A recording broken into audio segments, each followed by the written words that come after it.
The entire military base laughed at a quiet young woman, calling her nothing more than a contractor and ordering her out of the control room. But what no one knew was that she was secretly investigating a traitor inside the base.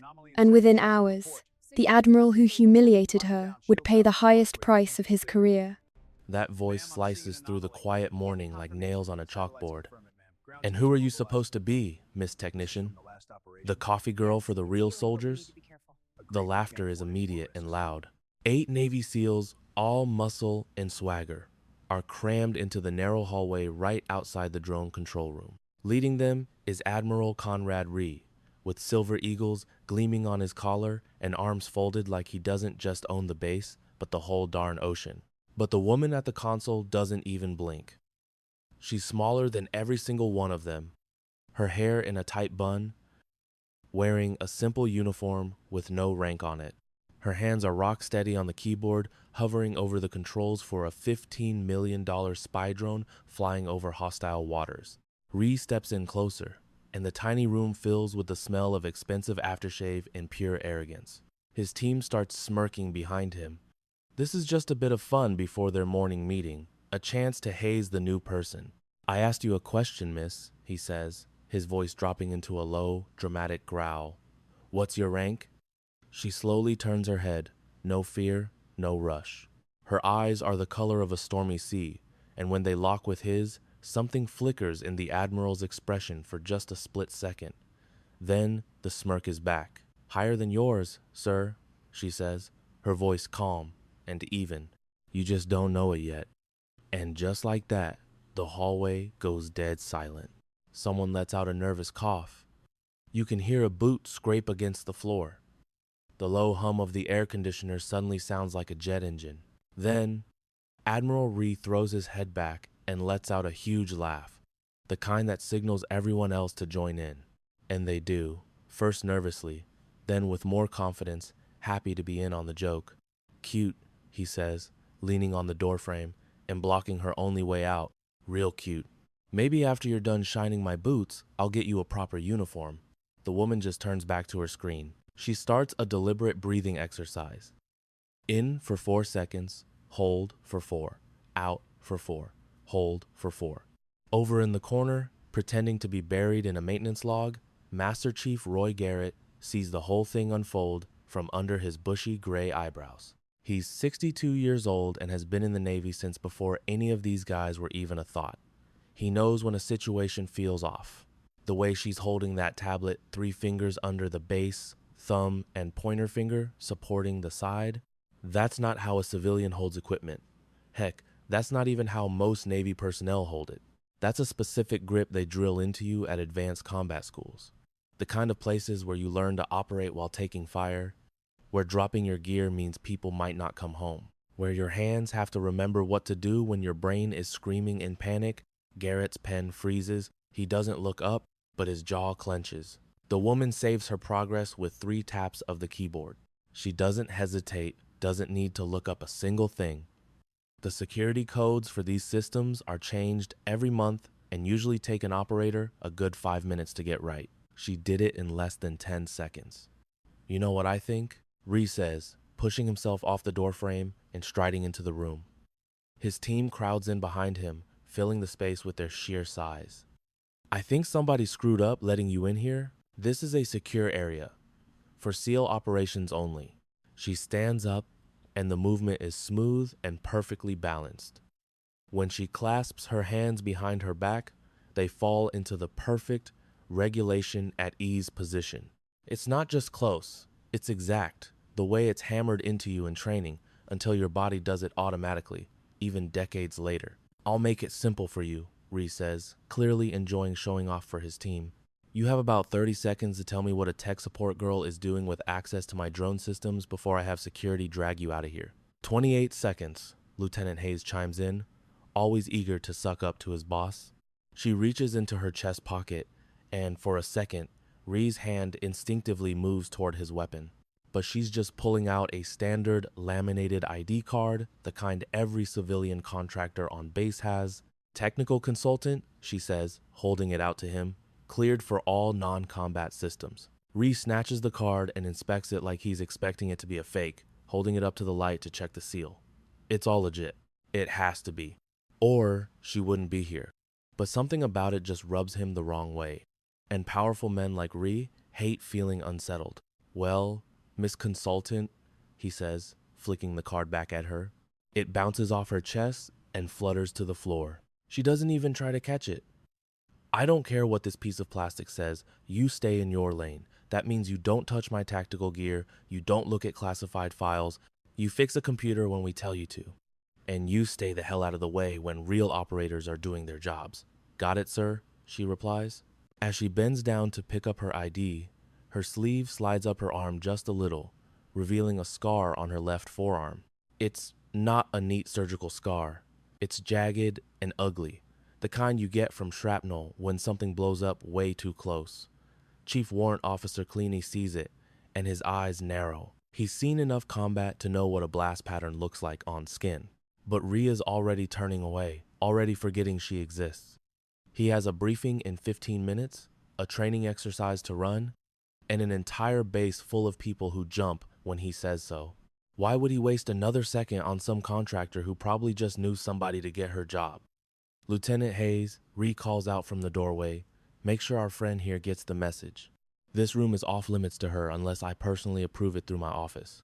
Yes, sir, Hayes says with a nasty grin. He looks at the woman. Don't you worry, miss. We'll find a job that's more your speed.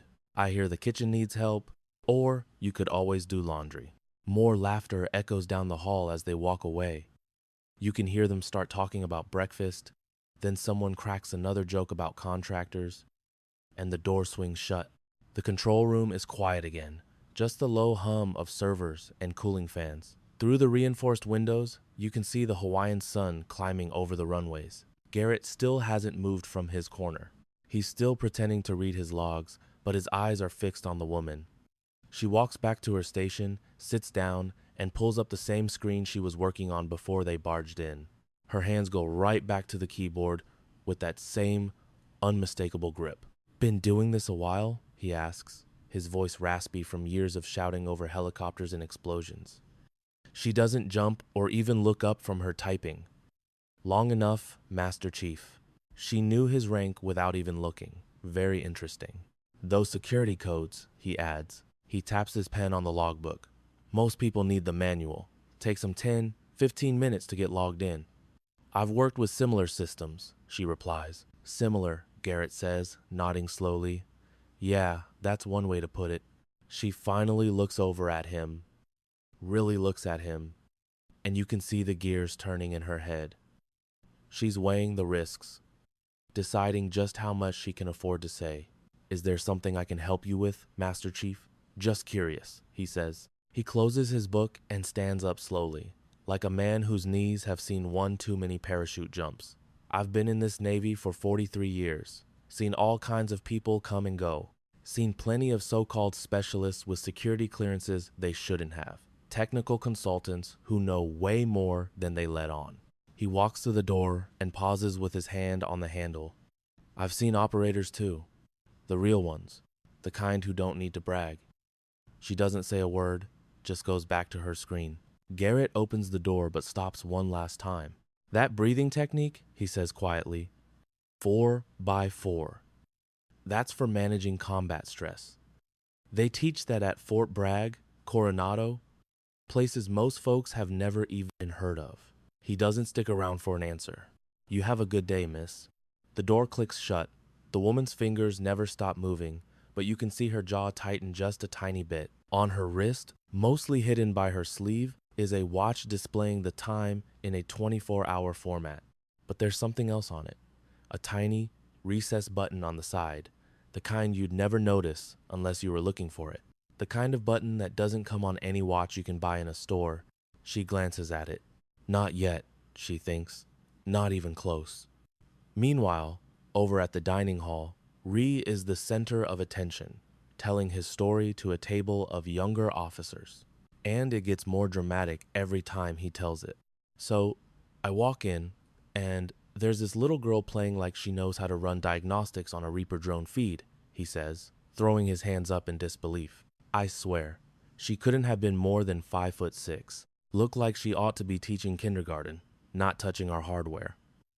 The whole table laughs on cue. What did you do, sir? Hayes asks, leaning in. What else could I do?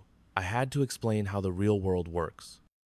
Told her to stay in her lane, Reese says, stabbing a piece of melon with his fork. She probably won't last the week. These contractors are all the same.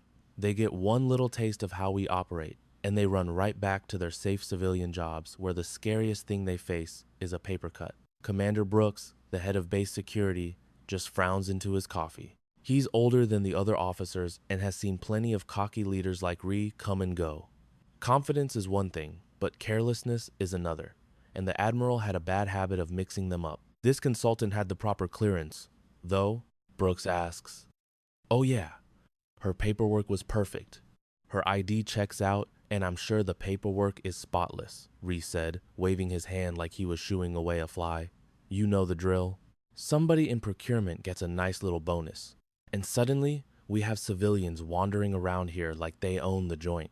Still, Brooke put his coffee cup down. Might be worth having my team double-check everything, he said thoughtfully. We don't just hand out access to drone controls to anybody. Be my guest, Reese shot back with a smirk. You'll find it's all by the book, which is exactly the issue. We've got too many lawyers around here and not enough warriors. The talk then turned to the next training exercise, a joint op with Army Rangers, practicing a covert beach landing. It was another 3-day grind to prove, yet again, that Navy SEALs were the baddest predators on the modern battlefield. Reese was totally in his zone, laying out tactics, giving out roles, and making it crystal clear that failure was not on the menu. Could this woman really just be a tech support specialist? If you're getting a weird vibe about this, hit that like button. And if you want to support more stories where the quiet truth smacks down loudmouth arrogance, tap that thanks button. No one even saw Brooks slip out of the room, his phone already pressed to his ear, calling for a deep dive background check on their newest hire. Meanwhile, back in the control room, the woman moved through her diagnostic checks with a calm, methodical rhythm. On the surface, it all looked completely normal, checking file access logs, running system performance reports, and doing the standard maintenance any good tech would. But underneath that hum of routine activity, hidden in the tiny pauses between her official tasks, she was up to something completely different. She was connecting the dots between who was accessing what, mapping out the flow of information to spot anything out of the ordinary, the little red flags in security that screamed someone was playing their own game. Her mission, given to her 3 months ago, was straightforward. Get inside this base, keep your head down, and find the source of a leak. Someone here was selling top-secret tactical plans to private military groups. And they weren't just dumping raw data. They were curating it, timing the releases to cause the most chaos while making it nearly impossible to trace. The person behind this wasn't just a traitor. They were an expert in military information systems. That meant it had to be someone high up, someone with clearance, someone who knew exactly how to hide what they were doing. The easy answer would be Reese. He had the access, the motive, and definitely the ego to think he could get away with it. But the easy answer is rarely the right one. 3 months of quiet observation had shown her this base was a tangled mess of alliances and rivalries. At least half a dozen people could be the mole, maybe even more. So she kept to herself, played the part of the quiet contractor, and let everyone think she was just a nobody filling a tech slot. She was forgettable, easy to dismiss, and completely invisible right up until the moment she had enough proof to bring the whole rotten scheme crashing down. Just then, a tiny alert blinked on her screen. Someone was trying to open a file she'd been watching equipment logs for a training mission from 6 weeks ago. It wasn't classified, but here's the kicker. That same file had been opened twice in the last month by people who had no business looking at it. She didn't block the access, she didn't raise an alarm, she just watched, recorded the event, and added another piece to the puzzle she was building. The door swung open. In walked Lieutenant Hayes, trying to project cool confidence but coming off as more of an aggressive jerk. Hey, miss? He started. He didn't even know her name, hadn't cared enough to learn it. Admiral's orders. This terminal is off limits to you during operational hours. I'm gonna need you to log out. I'm running system diagnostics, she replied, not even looking up from her monitor. I should be done in about 20 minutes. Yeah, well, operational hours started at 0600, he said, making a little get-out gesture with his hand. So I'm gonna need that to happen right now. She quietly saved her work, logged off, and picked up her tablet and the small toolkit every technician has. Hayes watched her go with a smug look on his face. It was a small win, but it felt good to put a civilian in her place. He couldn't wait to tell the guys about it at lunch. You know what your problem is? Hayes said, leaning against the console she had just been using. You civilians have no clue about the chain of command. You don't get what it takes to earn a spot in a place like this. We spend years of our lives training, bleeding, proving we belong. Then someone like you waltzes in with a piece of paper and expects the same access, the same respect. She paused by the doorway. You're right, Lieutenant, she said calmly. I don't understand that at all. Her response completely threw him. He was ready for an argument, for her to quote some rule book at him. This quiet, total agreement knocked him off his game. Just stay out of our way, he finished, sounding weak. She left without another word. Hayes immediately pulled out his phone and opened the unofficial group chat. Most of the junior SEALs used the one that was technically against the rules, but that command conveniently ignored. Guys, you are not gonna believe this, he typed. The Admiral just put that contractor girl in her place, but she has this crazy attitude, like she thinks she's a big shot. You should see her walking around like she runs this base. The replies flooded in instantly, jokes, memes, gifs. Someone started a betting pool on how long she'd last. Another guy suggested they make her their unofficial coffee girl. It was just harmless hazing, the kind of stuff every new person goes through. The idea was simple. She'd either learn to take a joke or she'd quit. Either way, they'd solve their problem. The texts flew back and forth all morning, twisting the story, adding fake details, and turning her from a person into a punchline.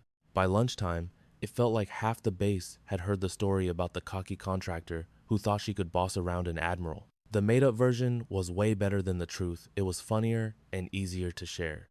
The woman at the center of it all sat by herself in a corner of the mess hall, eating a sandwich that tasted like cardboard and disappointment. All around her, conversations rose and fell, stories about deployments, grumbling about training drills, gossip about who was getting assigned where. She just listened, absorbing it all, recognizing the patterns within patterns. She saw who bowed to whom, which cliques stuck together, and where the real lines of power were drawn, far beneath the official rank structure. Chief Warrant Officer Clinay walked in with his maintenance crew. He saw her, leaned over, and whispered something to the guys next to him. They all looked over at her, shared a laugh, and kept walking. The bread in her mouth felt like glue, but she forced herself to keep chewing. She kept breathing, that steady 4-count rhythm they drill into you. In through the nose, hold. Out through the mouth, hold. The same breathing that got her through Hell Week, through SARE training, through all the secret missions designed to break a person down to their very core just to see what was left. Her watch read 13:37. She had a meeting at 1400, a routine check-in with the base IT director. The official reason was to discuss software updates and network security. The real reason was that it was a dead drop, a way to pass intel up the chain of command without leaving a digital footprint. She finished the last bite of her sandwich, cleared her tray, and walked back across the base under the crushing heat of the Pacific sun. This wasn't like the dry desert heat. It was a heavy, humid blanket that soaked right through your uniform and made everything feel sticky. The IT building was an old concrete bunker, built back in the day when the Navy figured a few feet of concrete could solve any problem. Inside, the air conditioning was fighting a war it had been losing for decades. The director's office was on the second floor, behind a door with a plaque that read, CDR James Walsh, Information Systems. She knocked. Come in. Walsh was 45 but looked closer to 60. He'd spent too many years staring at glowing screens, hunting for digital ghosts, and trying to patch systems that were already ancient when he took the job. He was a smart, dedicated guy who had absolutely no idea that the woman walking into his office held a security clearance he'd never even heard of. Ah, good. You're right on time, he said, pointing to a chair buried under a stack of tech manuals. just toss those on the floor. So, we've got to talk about these firewall updates. The new rules from Cyber Command are a total nightmare for our current setup. She moved the books, sat down, and pulled out her tablet. For the next 10 minutes, they had a totally legitimate, mind-numbingly boring conversation about network security, update schedules, and vendor issues. Then, Walsh leaned back in his chair and rubbed his tired eyes. "I'm gonna go grab some coffee. You want anything?" "I'm good, thank you," she replied. He left, and the door clicked shut behind him. She had about 6 minutes, give or take. Walsh was a man of routine. The break room was 2 floors down, and he always took the stairs to get his daily steps in. Black coffee, 2 sugars. The whole trip took exactly 6 minutes. She'd timed him on 3 separate occasions. She walked over to his computer. He'd left it logged in sloppy, but not surprising. She navigated to a specific shared drive, buried under 3 layers of folders. She created a new file, encrypted it, and disguised it as a routine system log. Then she dumped all the data she'd gathered, the access patterns, the file timestamps, the user IDs that didn't quite line up with the official employee roster. Upload complete. She deleted the local copies from her device, wiped the recent file history on his machine, and was back in her chair. Total time, 5 minutes and 40 seconds. Walsh walked back in at 6 minutes and 15 seconds. Close enough. He was holding 2 cups. "Changed my mind," he said, handing one to her. "Figured you could use one too." She took it and took a sip. The coffee was awful. The cheap government contract stuff that tasted like it had been filtered through an old combat boot. Getting harassed first thing in the morning was just part of the job.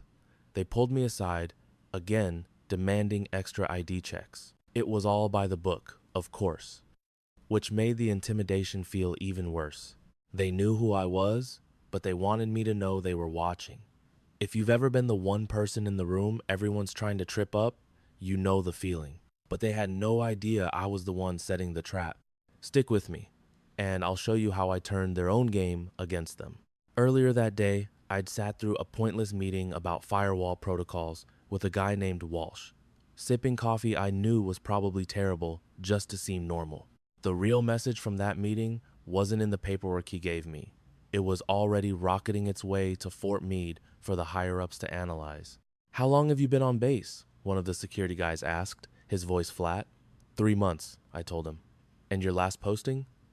"I'm a contractor," I said, keeping my own voice level.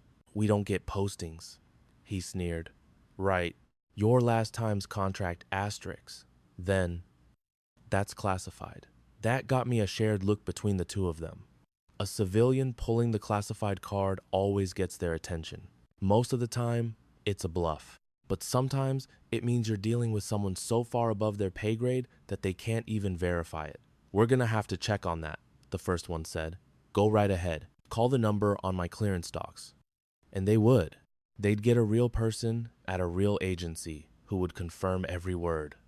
My cover story was ironclad, built on the sacrifices of people who weren't so lucky. By 4 in the afternoon, they finally let me go. My room was basically a concrete box with a metal bed and a desk that looked like it was left over from the Cold War. I didn't mind. I've slept in far worse places. I've been on missions that would have shattered most people before the first week was over. I sat on the edge of the squeaky bed and gave myself 60 seconds. Just 1 minute to drop the act, to stop holding my breath, to just be me. It was all I allowed myself. Then, the minute was up, and it was time to get back to work. My tablet held the kind of encrypted files that could start a war, training schedules, lists of personnel, supply routes, everything an enemy would need to plan a devastating attack, and that's what this was all about. Someone was selling those secrets, and I was here to find out who. The picture was slowly coming into focus. There was Reese, the guy who had to control every little thing. Hayes, who looked like he'd jump out of his own skin if you said hello too loudly. Klein, the tech guy who knew way more than he should. And Brooks, the head of security, whose random checks felt a lot more like targeted harassment. Any one of them could be the traitor. Or maybe they were all in on it together. There was only one way to find out for sure. I had to poke the bear until it came out of its cave. Tomorrow, It was time to make some noise. I needed to be where I wasn't allowed, touching files that would set off every alarm on the network. I had to make whoever was responsible feel so threatened that they'd have no choice but to show their hand. As the sun went down, painting the sky in brilliant shades of orange and purple, I thought about the thousands of good people out there, doing their jobs, defending the line. Most of them were heroes, but not all of them. There's always one who breaks. I set my alarm for 4:30 in the morning. I wanted to be in the control room right as the night shift was ending and the day shift was still rubbing the sleep out of their eyes. It was the perfect time to get in and the perfect time to see what would happen when I stopped playing nice. Sleep found me instantly. It's a skill you learn in this line of work. 4 hours later, my alarm woke me up with a jolt. I got dressed in the dark, putting on the same boring contractor uniform, and ran through my mental checklist. ID, tablet, tools, and the watch with a tiny hidden button I hoped I wouldn't have to press. The base at 5 in the morning was a ghost town, quiet and still, with just a few maintenance crews and early birds moving through the shadows. I slipped through the quiet hallways until I reached the control room. My access card beeped and the lock clicked open. Inside, a young operator was slumped over the console, half asleep. "Morning," I said softly. He jumped. "Geez, morning." He was just a kid, probably on his first assignment, all nerves and apologies. "You're in early." I gave him a simple excuse. Just wanted to run some diagnostics before the network gets busy. "Oh yeah, that makes sense," he said, already gathering his things, happy to hand over the watch. "Everything's green. We had a little glitch on the satellite link around 0300, but it fixed itself." "I'll check the logs," I said. Cool.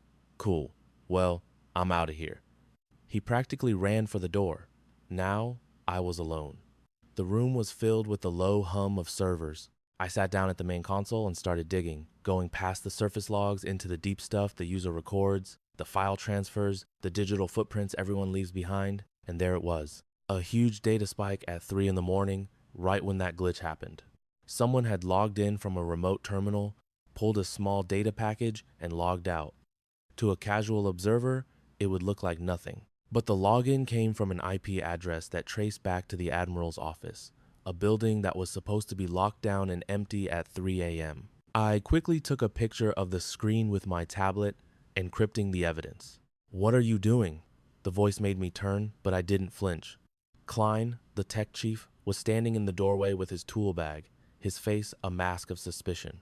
"Running diagnostics," I said calmly. "It looks like someone's been accessing files they shouldn't be." "You're not authorized to run security checks." "I'm not," I replied. "I'm checking for system errors." "Looks like a security check to me," he said, stepping right up to my screen. His eyes scanned the data, and I saw his expression change from suspicion to shock. He knew exactly what he was looking at. For a long moment, the only sounds were the whir of the server fans. "You need to log off," Klein said, his voice low. "Right now. In a second." "No. Now." He reached for the radio on his hip, or, "I'm calling this in." I saved my work, logged off the system, and stood up to face him. "Chief Klein, if someone on this base is selling secrets, wouldn't you want to know about it?" "What I want," he said, his voice tight, "is for contractors to do the job they were hired for. I don't want to explain to my C. Oh, why a civilian was digging through our logs at 5 in the morning? Fair enough." I started for the door, but he stepped in my way. He wasn't threatening, just there. A human roadblock. "Who are you, really?" he asked. "I'm exactly who my ID says I am," I told him. "My ID says you're a tech consultant. But tech consultants don't know how to pull authentication logs like this." He was smart. I'll give him that. He wasn't just some guy following orders. "I've been in this field for 12 years, Chief. I know when something's wrong. You're not normal. Maybe that's because normal is broken," I shot back. "Or maybe you're a spy. Happens all the time. Contractors get paid by our enemies to find exactly the kind of stuff you're looking at." His hand tightened on his radio. "I should have you thrown in the brig right now." "You should," I agreed, "but you won't." "And why is that?" he challenged. "Because you've seen it too, haven't you? Little things that don't add up. Weird orders, strange network activity. You're good at your job, Chief. Good enough to know something's wrong, but not powerful enough to fix it. His jaw was clenched so tight I thought it might crack. "Get out," he finally said. I walked out, leaving him there with his radio in his hand, torn between his duty and his gut. By 600 hours, the base was buzzing with life. I was in the mess hall when Reese, the arrogant commander, walked in with his crew and made a beeline straight for my table. He'd heard about my morning adventure. "Well, well," he said, a smirk playing on his lips. "I'm surprised to see you're still here." I looked up from my oatmeal. "Still here, sir? I got a report you were in the control room this morning, 5 a.m. Way before you were authorized. I was running diagnostics, just like you asked." "That's funny," he said, sitting down across from me. His buddies stood behind him like a pack of wolves, because I don't remember asking for any diagnostics. What I remember is telling you to stay away from my tactical systems. "They weren't tactical systems," I said calmly. "They were administrative logs." "Which," he leaned in, his voice dropping to a low growl, "you have exactly 0 permission to ever look at." He saw her sitting there, quietly eating her oatmeal, and decided to make her his morning's entertainment. "Do you think she's about to be kicked off this military base for good, or is there more to this story? Let me know in the comments, because this gets wild." He slammed his hands on her table, making the bold jump. "If there's a security concern, I'm required to report it," he sneered, quoting a line from her contract. "Security concern." Admiral Reese laughed, a loud, ugly sound meant to draw attention from everyone in the dining hall. "Let me tell you about security concerns, sweetheart.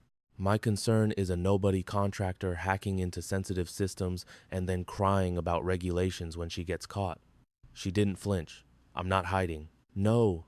He leaned in, his voice dripping with venom. "You're just sitting here, eating oatmeal, like you didn't just break about 6 different federal laws. Here's what's going to happen. You're going to finish your breakfast. Then you're going to pack your bag. Then my men will escort you off this base. And if you're very, very lucky," he whispered, "we won't press criminal charges." She calmly met his gaze. "I haven't breached any data. Chief Klein says you did, and that's good enough for me." So Klein was the one who turned on her. Disappointing, but not unexpected. Then the chief can present his evidence through the proper channels. Proper channels? Reese's face went dark with rage. "You think you can lawyer your way out of this? You think rules matter when we've caught you red-handed?" She let the silence hang in the air until it was so thick you could feel it. "With all due respect, Admiral," she said, her voice steady, "if you're going to accuse me of a crime, you should probably get your facts straight first." "My facts are straight. You were in a restricted system at an unauthorized time, looking at files you have no clearance for." She took a slow sip of water. "System access logs aren't classified, sir. They're administrative records. Anyone with basic clearance can see them." "Not at 500 hours. They can't," he roared. "The time of day doesn't change a document's classification level." Reese's hand slapped the table again. "You're done. I'm calling security." He pulled out his radio. "Base security. This is Admiral Reese. I need a detention team at the enlisted dining facility now. We have a contractor committing a major security violation." A crackle came back. "Copy that, Admiral. Team is on the way." She didn't run. She didn't argue. She just sat there, breathing in that calm, 4-count rhythm she had perfected years ago, watching him with eyes as cold and gray as a winter ocean. Within 3 minutes, 4 military police officers stormed in, decked out in body armor with sidearms on their hips, the full intimidation package. The senior MP saluted Reese. "Sir, this contractor has been accessing classified systems without authorization. I want her detained and investigated immediately." "Yes, sir." The MP turned to her. "Ma'am, I need you to stand up slowly and keep your hands where I can see them." She did exactly as he asked. Setting down her spoon and pushing her chair back, her hands relaxed at her sides. The entire dining hall had gone dead silent. Everyone was watching. This was going to be the gossip of the week. The arrogant contractor who thought she was untouchable, finally getting what she deserved. "Hands behind your back, please." She complied again, feeling the sharp plastic of the zip ties closing around her wrists. Not tight enough to hurt, but tight enough to make a point. "Do you have any weapons on you?" the MP asked. "No, we're going to search you anyway." "Of course," she said.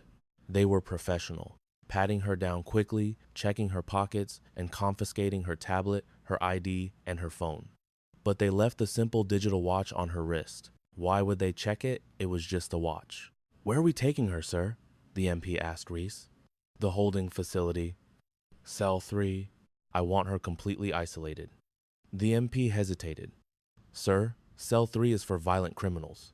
"Did I stutter?" Reese snapped. "No, sir." They marched her out, a public spectacle for everyone to see. She saw someone snap a photo on their phone. It was probably already going viral on military message boards. The holding facility was a grim, concrete box that smelled of bleach and regret. Cell 3 was an 8 by 10 foot cube with a metal bench and a lidless toilet. A small, barred window near the ceiling let in a sliver of sky. They cut the zip ties, slammed the heavy door shut, and left her in the silence. Anyone watching would think this was it. Game over. She was caught, disgraced, and finished. But they didn't realize they had been playing the wrong game all along. Her watch read 14:37. In 23 minutes, a very important person would notice she'd missed a scheduled check-in. In 63 minutes, a series of automated protocols she'd set up 3 months ago would activate. And in about 2 hours, Admiral Reese was going to get a masterclass in the difference between having authority and having real power. She closed her eyes and controlled her breathing. 4 seconds in, hold for 4. 4 seconds out, hold for 4. A jet screamed overhead, just a routine training flight. Young pilots trusting the system to have their backs. But she knew the system was broken because the corruption was coming from the very top. The cell door opened. A man in a commander's uniform entered. He looked nervous. "I need to ask you some questions." "Am I being charged with a crime, Commander?" she asked. "That depends on your answers. What were you doing in the control room at 500 hours this morning?" "Running system diagnostics." "Why so early?" "Less network traffic. It gives you cleaner data." "You accessed user authentication logs," he stated, reading from a file. "That's part of the diagnostic protocol." "Not according to Chief Klein." "Then Chief Klein," she said softly, "is mistaken." The commander, Brooks, opened his file. It was filled with printouts of her activity, a long, damning list. "These logs show you were specifically looking at files connected to Admiral Reese's office." She met his eyes. "The logs show I was reviewing a pattern of unusual access. Those patterns just happened to come from that office." Brooks frowned. "And you didn't think to report this?" "I was gathering data to confirm it was something worth reporting." "That's my job." "Accessing an admiral's files isn't your job, it's espionage," he shot back. "I didn't access his files," she corrected him. "I reviewed access logs. Logs showing someone using his credentials to download highly classified data at 300 hours in the morning." That made Commander Brooks pause. "Explain." "Someone logged in remotely using the Admiral's security clearance, pulled sensitive naval intelligence, and logged out. It all happened from an IP address inside his supposedly empty and secure office building." Brooks stared at the papers, then back at her. This was no longer a simple case of a snooping contractor. "You're saying he was hacked? I'm saying his credentials were used. Whether it was him or someone else is not for me to say." Brooks was a smart man. He knew this was a ticking time bomb. "I'll need to verify this." "Of course." He stood up, studying her. "Who are you really? Just a technical consultant? Commander?" He didn't believe her for a second, but he wasn't about to ignore a potential security breach of this magnitude. "Stay here," he said, as if she had a choice. The door locked again. It was now 15:30. The first alarm had been raised. The watch on her wrist felt heavy. It had a tiny, hidden button made of pressure-sensitive material. A button she hadn't touched in 3 months. An emergency-only button. But protocol also said to trust your instincts. And her instincts were screaming. The base alarm started blaring a high, piercing siren. Red emergency lights began flashing in the hallway outside her cell. 1600 hours had arrived, In a secure facility in Fort Meade, her missed check-in had just escalated to a full-blown emergency. The door to her cell burst open.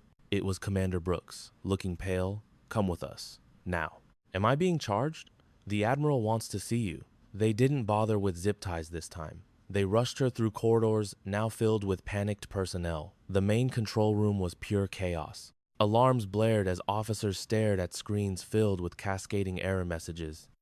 And in the middle of it all stood Admiral Reese, his face a mask of pure fury. "What did you do?" he screamed at her. Before she could answer, an MP grabbed her arm, trying to pull her away from the consoles. He yanked too hard. There was a ripping sound as her sleeve tore away, exposing the skin of her forearm. And on that skin was a tattoo. It was a complex design of black and gray ink, one that was instantly, terrifyingly recognizable to every single person in that room who had ever served in special operations. A gasp went through the room. Commander Brooks stared, his eyes wide with understanding. Admiral Reese froze, the color draining from his face as he realized the catastrophic mistake he had just made. She wasn't a contractor. She was an operator from a unit that didn't officially exist, sent to hunt for a traitor. And he had just locked her in a cage and served himself up on a silver platter. The moral of the story? The loudest voice in the room is often the weakest, and true power doesn't need to shout. It was a trident, crossed with a pair of lightning bolts. But it was the numbers tattooed beneath it that silenced the room. Not just any numbers. A unit designation, the kind you won't find on any public record. The silence this time was different. It was heavy, filled with a dawning dread. Master Chief Garrett was the first to get it. His eyes went wide. His hand instinctively went to his chest, a phantom gesture, reaching for dog tags he hadn't worn in years. "Holy hell," he whispered, his voice cracking. "That's a JSOC operator's mark. Task Force insignia. I've only seen that twice in 43 years. Klein leaned in, squinting. "What's that mean?" Garrett's voice was rock steady now. "It means she's not a contractor. I can tell you for a fact," Garrett continued, "that ink is only authorized for Tier 1 personnel, the kind of operators who officially don't exist." Brooks stepped closer, examining the tattoo as if it were a clever fake. But the faint, silvery scar tissue woven through the design told another story. This was old ink, set deep into skin that had seen real combat. Not something you pick up on a whim. Admiral Reese's face twisted through a storm of confusion and denial. "That doesn't prove a thing. Anyone can get a tattoo. It doesn't make them special ops." "Anyone can get ink, sir," Garrett agreed, his gaze fixed on the design. "But that specific pattern, with those numbers, that's not something you just ask for in a parlor. That's earned," Garrett finished. "It's authorized, and it's recorded in files you'll never see." She calmly pulled her sleeve back down, as if revealing a classified military insignia to a room full of people was just another Tuesday. "You wanted proof, Admiral. There you have it." "That's not proof. That's body art. It could be a forgery, a stolen design." "Then verify it," she said, slowly reaching into her chest pocket. Every single person tracked the movement. She pulled out a card, but it wasn't the contractor ID they were used to seeing. This one had a red border and a holographic seal that shimmered under the lights. Stamped across the top was a serial number. "Pentagon Access Authorization. Joint Special Operations Command," she said flatly. "The serial number on this card will match the unit designation in that tattoo. Go ahead, cross-reference them. Your own security network will tell you everything you need to know." Klein's hands trembled slightly as he took the card and swiped it through the reader. The system paused, taking far longer than usual. As it ran checks through databases most people on the planet don't even know exist. The screen flashed green, then displayed a block of text that made the air in the room turn to ice. Commander, E-Ward, Jock, Special Access Program, Sovereign Ghost, Status, Active, Clearance, TS, Psi plus SAP, Unit, Task Force, Redacted. A second window popped up, showing a personnel file photo. It was her, younger, dressed in combat gear with a patch on her shoulder that perfectly matched the tattoo. Standing next to two generals whose names were blacked out, but whose faces were instantly recognizable. A third window opened, showing a service record so heavily redacted it was mostly black lines. But you could still piece the story together. 12 years active duty, multiple deployments, a string of commendations listed only by their classification codes. A Purple Heart, a Bronze Star, medals that screamed combat, and at the very bottom of the file, an official death certificate dated 2 years ago. KIA, Syria, convoy attack. Brooks's voice was a hollow echo. You're supposed to be dead. Officially, I was, she replied, offering no other explanation. The unspoken words hung in the air like smoke. Klein swiveled to another screen. Sir, her clearance level outranks every single person on this base, including you. It requires Pentagon-level authorization just to look at her full file. Admiral Reese stared at the screens, his knuckles turning white as he gripped the console. This is impossible. JSOC doesn't run ops on domestic soil without notifying the base commander. There are protocols. There are, she agreed, meeting his gaze. And one of those protocols is for classified internal investigations, when corruption is suspected at the command level. When the normal channels can't be trusted, when our people start dying because someone on the inside is selling them out, just then, the main screen refreshed. The system audit that had been running silently in the background was complete. Data flooded the display's file access logs, transfer records, security timestamps. It was all color-coded, green for normal, yellow for suspicious, and red for a direct violation. The screen was bleeding red, and almost all of it traced back to one set of credentials. Reese's blustering confidence finally broke. That data was planted. The authentication logs include biometric verification, sir, Klein said, his voice sounding robotic, like he was just reading an autopsy report. Fingerprint, retinal scan, all time-stamped from your personal terminal. This isn't someone guessing your password. A new window opened, showing a real-time analysis. Every file Reese had accessed was being cross-referenced against intel reports of compromised operations. Every match lit up, documented, and timestamped. The correlation percentage began to climb. 70%, 80, 93. Sir, Klein said, sounding like he was about to be sick. This shows that every time you accessed specific tactical plans, the corresponding operation went bad within 72 hours. The pattern was a statistical impossibility. It wasn't a coincidence. Brooks's hand was now resting near his sidearm, not threatening, just ready. Admiral, I'm going to need you to step away from the console. This is crazy. Reese was backing away now, a cornered animal. You're all buying this fabricated nonsense over a 30-year career? 30 years of service. Ward's voice cut through the tension. You built a career, you earned the respect of your people, and then you threw it all away, selling out our operators to private contractors. For what? Money? I never... Project Nexus? Nexus Strategic Solutions, she confirmed. You've been feeding them classified intel for the last 8 months, and the financial records show payments that perfectly line up with the data transfers. Every time you pulled a sensitive file, a deposit showed up in an account you thought was untraceable. Another window popped up, displaying bank statements, wire transfers through shell companies, a complete damning paper trail. Just then, the sound of helicopter rotors sliced through the air, growing louder and closer. 4 Black Hawk helicopters were descending on the base helipad, and they weren't standard transport birds. They were command helicopters, the kind you only see for top brass or emergency situations. Reese's face went ghost white. Who did you call? I didn't call anyone, she said, watching the helicopters land. The protocol did. It triggered automatically when I missed my 1600 hours check-in. It's standard procedure for deep cover ops. A missed check-in triggers an immediate, high-level response to secure the asset and preserve all evidence. The helicopter doors slid open, and 4 figures stepped out. Even from a distance, the stars on their shoulders glinted in the light. Generals.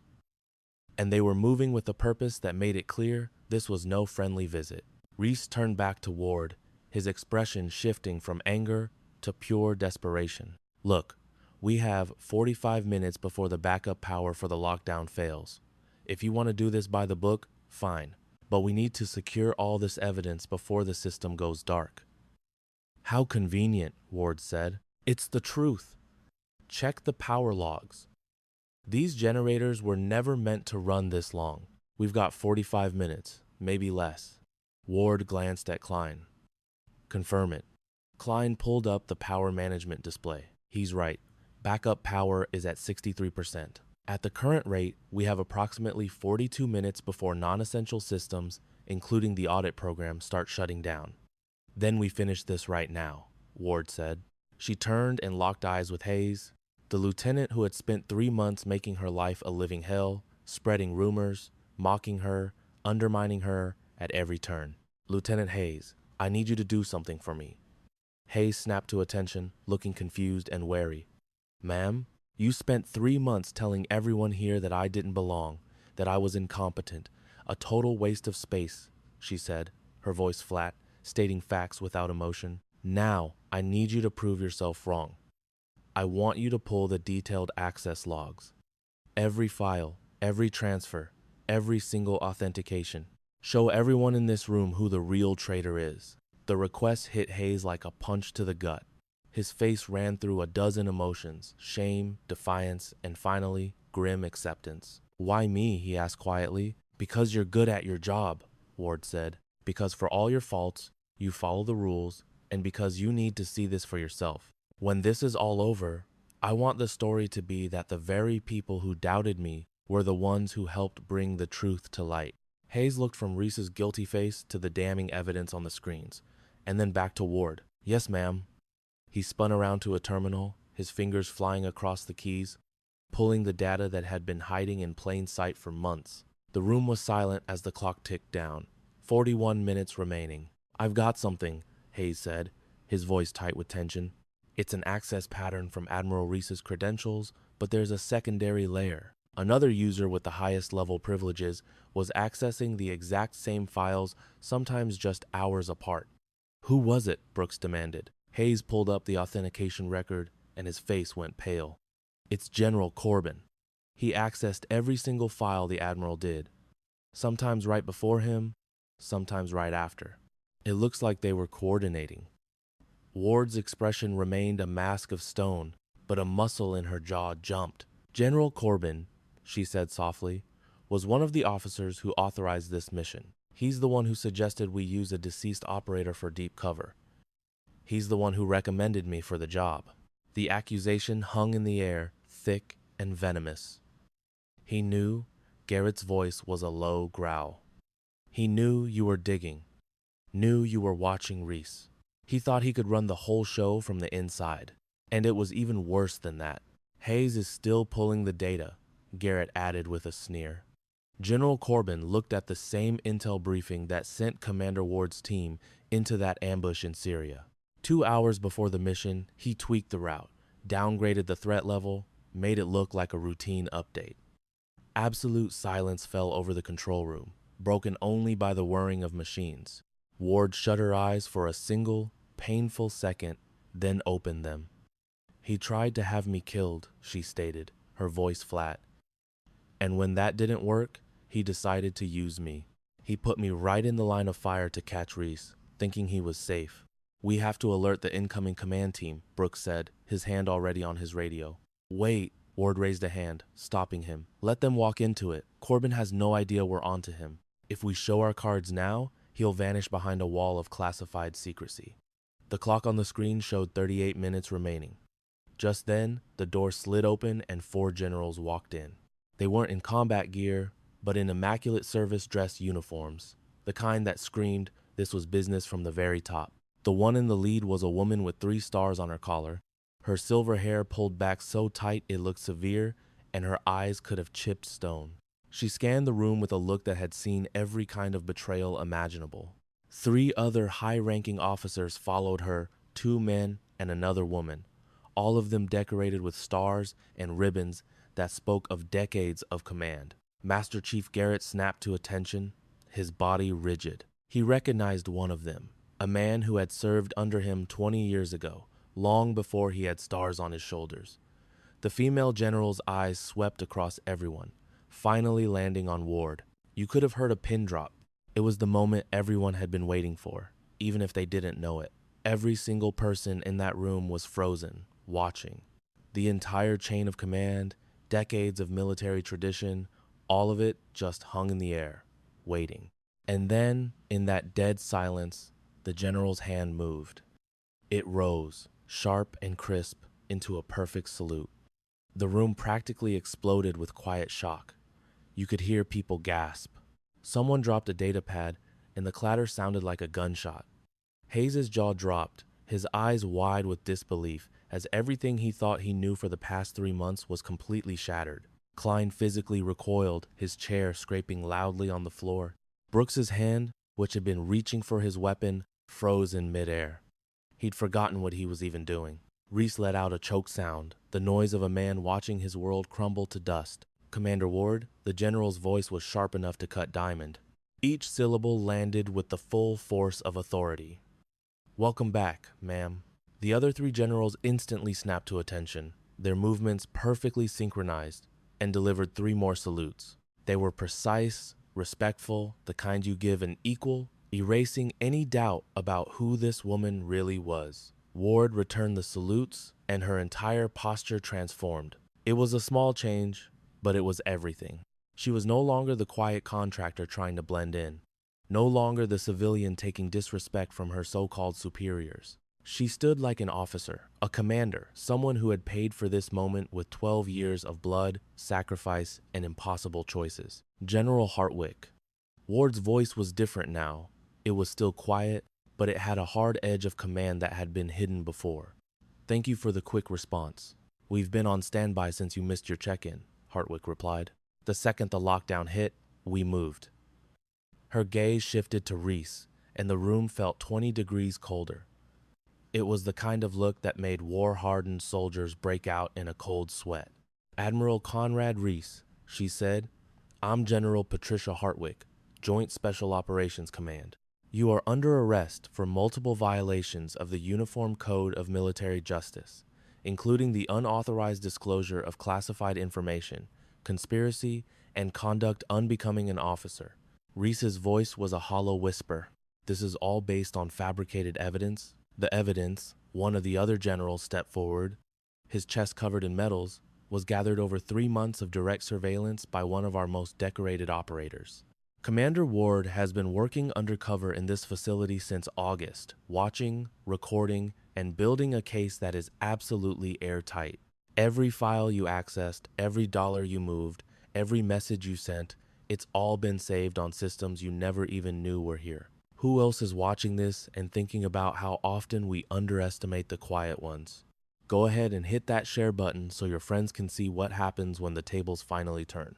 Hayes was just staring at Ward as if he'd never seen her before, and, in a way, he hadn't. The contractor he'd made fun of, the civilian he'd brushed aside, the woman he'd questioned at every turn, it was all a cover.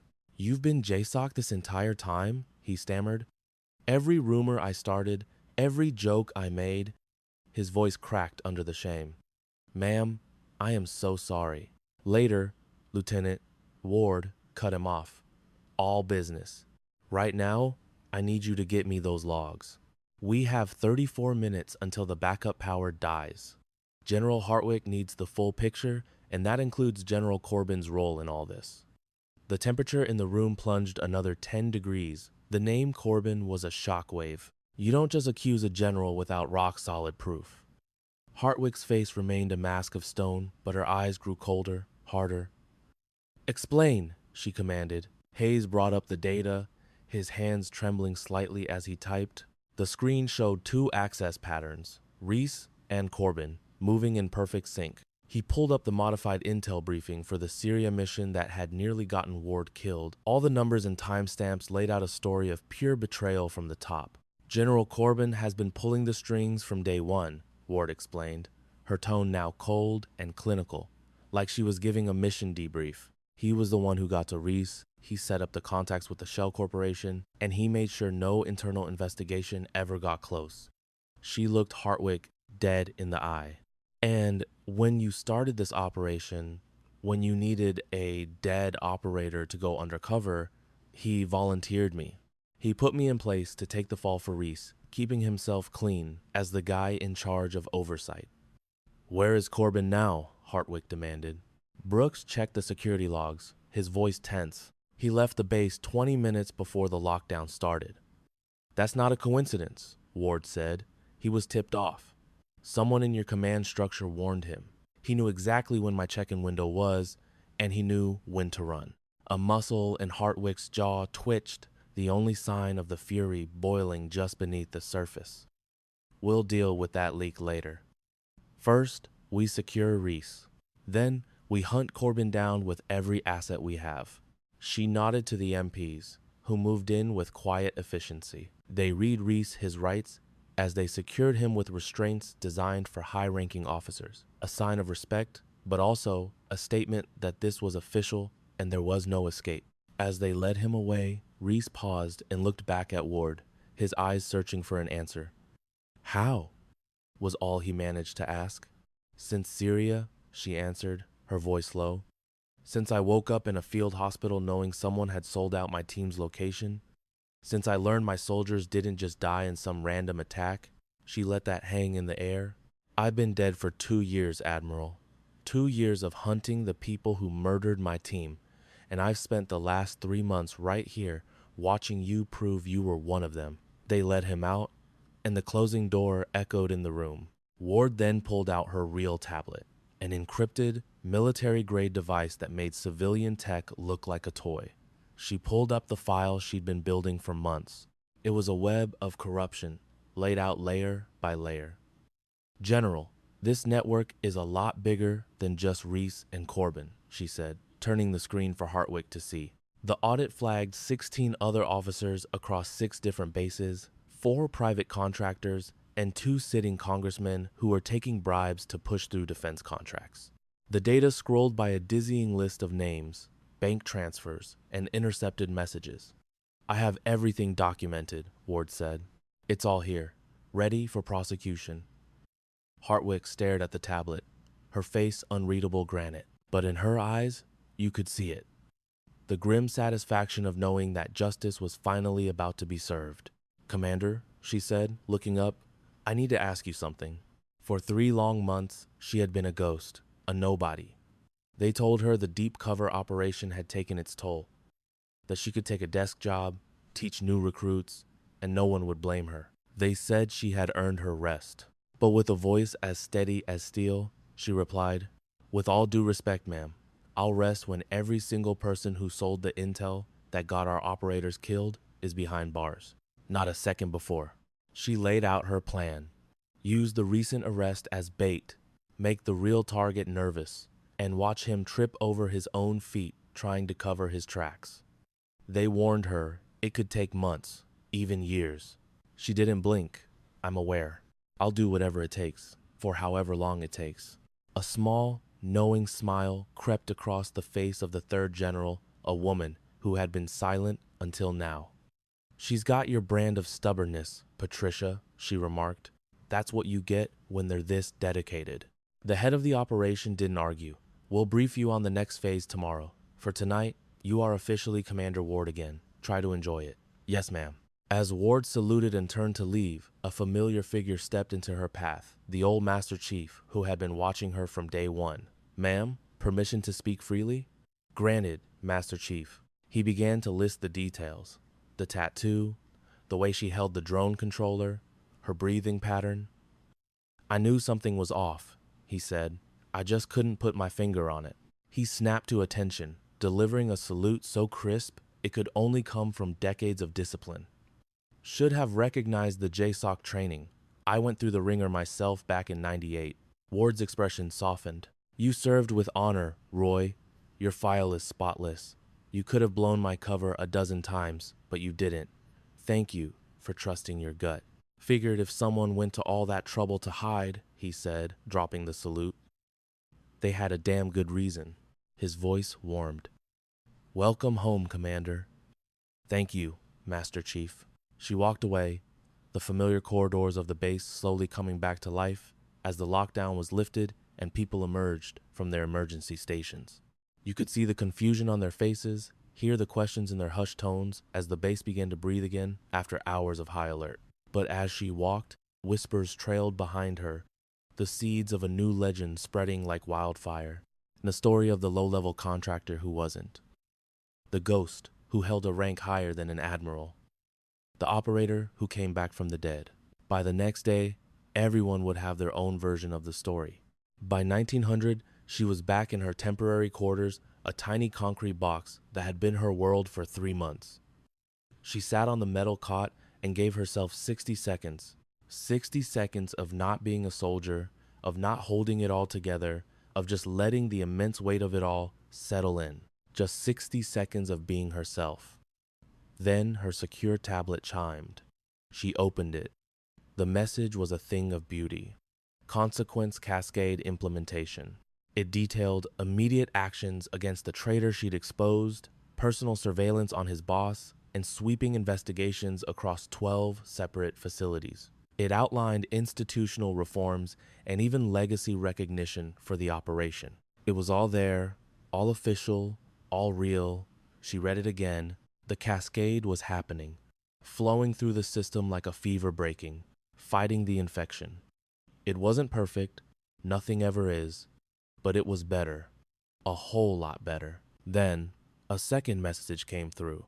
This one was from a different sender, an unknown source. The subject line alone made her blood run cold. Tower 4 sends regards. There was no text, just a single image attached. It was a grainy photo of a compound in Syria with coordinates in the corner and a date stamp from 2 years ago. Her convoy's route was marked in a chilling red line, highlighting the exact path they took straight into the kill zone. Someone had documented it all. Someone who knew, who watched, who waited. And in the corner of the photo, a shadowy figure stood on a rooftop, too far to identify, but holding something. A radio, a phone, or a detonator. Someone was there. Someone watched her team drive into that ambush. Someone who set the whole thing up. Someone who was still out there, moving freely, thinking they were safe in the shadows. She stared at the image, her mind racing. She didn't reply. She simply saved the file to an encrypted drive. It was evidence for a new hunt, for the mission that, she now realized, never truly ended. Just then, a knock came at her door. She closed the tablet and opened it to find Hayes, the young lieutenant, looking pale and shaken. "Ma'am," he stammered, "I came to apologize. I was part of the problem. Everything I did, everything I said, I should have been better." "You followed the lead of your commanding officer, Lieutenant," she said calmly. "That's what you're trained to do." "Still," he insisted, finally meeting her gaze, "I made assumptions. I treated you like you didn't belong here." He looked at her, truly seeing her for the first time. "If there's anything I can do to make it right." She nodded slowly. "Remember this feeling, this exact moment when you realized how wrong you were about someone. The next time you meet a person who doesn't fit your expectations, don't dismiss them. Look closer, ask questions. That's how you make it right. That's how you become a better officer." "Yes, ma'am, I will." He saluted and she returned it. He left looking like a weight had been lifted, still troubled, but finally understanding that true growth comes from owning your mistakes. She shut the door and glanced at her tablet. The image from Tower 4 was still there, a silent, dangerous puzzle. A thread that led to a darkness far deeper than the corruption she had just exposed. A place she knew she had to go. She opened a reply and typed just 4 words. "Tomorrow, not tonight." She hit send. The message vanished into a maze of encrypted servers. A promise sent to someone, somewhere, who now knew she was coming. Outside her window, the Hawaiian sunset painted the sky in brilliant shades of orange and purple. A peaceful beauty that made it easy to forget that wars were still being fought in the shadows. Somewhere on this very base, the man she'd exposed sat in a cold cell, watching his empire crumble. Somewhere in Washington, analysts were pulling threads that would unravel entire criminal networks. And somewhere in the dark corners of the world, the people who profited from betrayal were starting to feel a chill, starting to look over their shoulders. And the person who watched her convoy drive into that ambush 2 years ago, the one who thought they were safe, they were wrong, because she was patient, she was thorough, and she never, ever stopped hunting. She lay back on the metal cot, closing her eyes and falling into that steady, 4-count breathing that had kept her alive in Syria and sane for the last 3 months. Tomorrow would bring new briefings, new enemies to hunt, new ghosts to become, but tonight was about the truth. Maybe not the whole truth, but a piece of it, and it was enough. It was the kind of truth that proves some battles can be won, even if the war is far from over. Her watch read 2200. In 10 hours, she'd have new orders. In 11 hours, she might have a new face, a new name, another version of herself sent to serve something bigger. But for this moment, she was Commander Elise Ward. She had served, she had won, and the mission would continue. On the memorial wall back at base, her name would get a small update that most wouldn't understand. Return to active service. Classification restricted. But the operators who saw it would know exactly what it meant.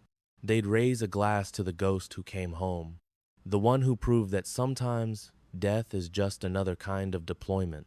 You see, real justice isn't loud or flashy. It's patient. It moves in the shadows, hidden in documents and encrypted files. It breathes in a steady 4-count rhythm learned under fire. It wears whatever face it needs to wear to get the job done. And it never stops until every last bit of corruption has been burned out. They mocked her because they thought she was just a low-level contractor. They forgot her real rank was higher than their corruption. Above, the stars she once used to navigate wheeled across the sky, fixed points in a chaotic world. Time only moves forward. And Commander Elise Ward closed her eyes and, for the first time in a long time, allowed herself to rest. Tomorrow, there would be new ghosts to hunt, but tonight, the truth was enough. Every scar tells a story that few ever get to hear. If you listen with your heart, you'll understand. Thank you for staying and watching.